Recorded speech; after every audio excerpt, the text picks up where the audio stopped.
Hello, my name is Professor Charles Mwewa. I am the author of Zambia's biggest book in terms of content and size, Zambia Struggles of My People. In the last segment, I talked about Lewanika, the office of the Lewanika of Zambia, and how important that office is as an example as well as something to look forward to. Because up to now, we think that Zambia may not have capable leaders.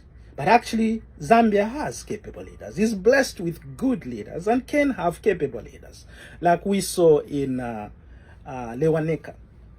Now, Lewanika has given concessions to the company. The company starts to gain inroad into Zambia. It is now called Northern Rhodesia. And as they do that, they exploit every available minerals. Remember, at first it was just minerals. Now it became other things. They started now making some settlement for themselves. They started bringing some people from Southern Rhodesia and Europe to come and occupy this land. Zambia now, by 1924, is full force a colony. The company has given way to the government of England. And Zambia is now being administered directly from the colonial office in England. Even by the time Litunga is visiting England, Zambia is now officially under colonial rule. So, how does the colonists, the European colonists, do? Since 1888, this is previous 11 years before the Litunga was even visited by Lord China and the other emissaries from the British South African Company, Zambia had already been spotted. It had been already in the vision of John Cecil Rhodes. John Cecil Rhodes had a vision to unite Africa, to plunder Africa from Cairo at the deepest part of Africa.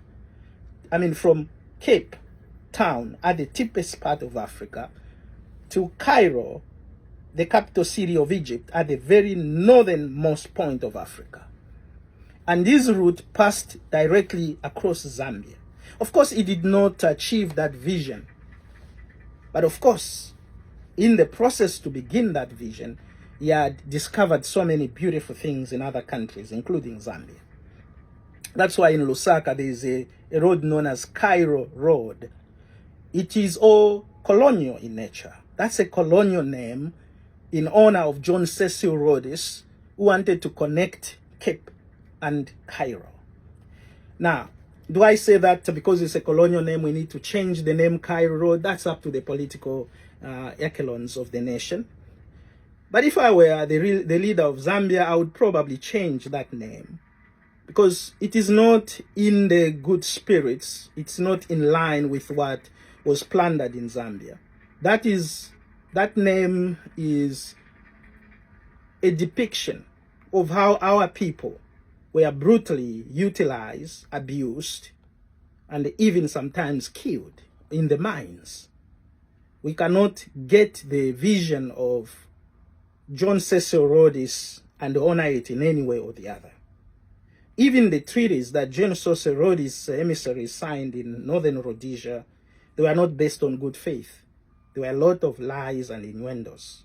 Even as Kaplan, another of the writers, has put it forward. In fact, Kaplan is very much against the history of Africa. He doesn't have very good things to say about Africa, even when he had the ballpoint to write the stories of Africa. But even him, he has recognized that Cecil Rhodes was a shrewd man. He was a very shrewd politician. His dream was mixed with attributions of angst and oppression. Because of that only, not because of the name Cairo. Cairo is the capital city of Egypt. But because of the name attached to the man that dreamt of that, I wouldn't want it to feature as the name for the capital city in a capital city of Zambia, because of the nature of the man that had that vision. Anyway, that having been said, beginning as early as 1888, the BSA company, which by 1924 had given he had given all the mining and governance rights to the government of England. They had penetrated what is now known as Zambia. Then under the governor who was the Secretary of Native Affairs in England, the Rhodesians demanded at that time that they need a Ministry of Native Affairs to be incorporated into the affairs of the black people of Zambia. Now, the Native Affairs was to decide all appointments in the provincial administration of the country. At that time, it was still under British rule. It was still under the colony. So in Northern Rhodesia, the provincial administration comprised the provincial commissioner. Under him, there were 5 districts, districts led by district commissioners. So from the provincial commissioner to the district commissioner, and the district commissioner was assisted by district office cadets or officers. And these, of course, we know that one of the governors at that time who had the baton to bring Zambia to some level of lengthy entrenchment into colonial rule was Sir Evelyn Horn, who would go on, Zambia would go on to name one of its universities as Evelyn's own. Now, there are good things and bad things about Sir Evelyn Horn. We have honored him by putting a name to a university. In one way or the other, he tried his best.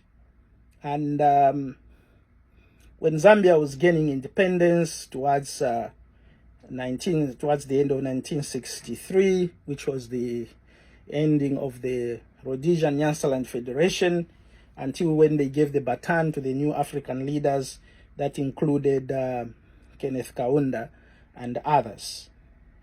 The district cadets were also assisted by district assistants, and the district assistants were also assisted by Leonard district assistants. So then the Leonard district assistants were also assisted by clerks. So you can see the hierarchy was quite instrumental, from the governor to the clerk. And no Zambian by 1964 had any position to the level of a clerk, the lowest position in the colonial government. Why do I make that emphasis? As I'll be discussing, these are some of the bequeaths we have achieved from colonial rule. Is that by the time of independence, Zambia was not prepared to rule. In fact, politically, ruling a country in the context of Western concept of governance, Zambia was not prepared at all. Litunga gives an example that Zambians had known how to govern themselves earlier than the British came. So when we got independence in 1964, our leaders started to learn governance Western way. We're going to build on that in the next segment. Bye for now.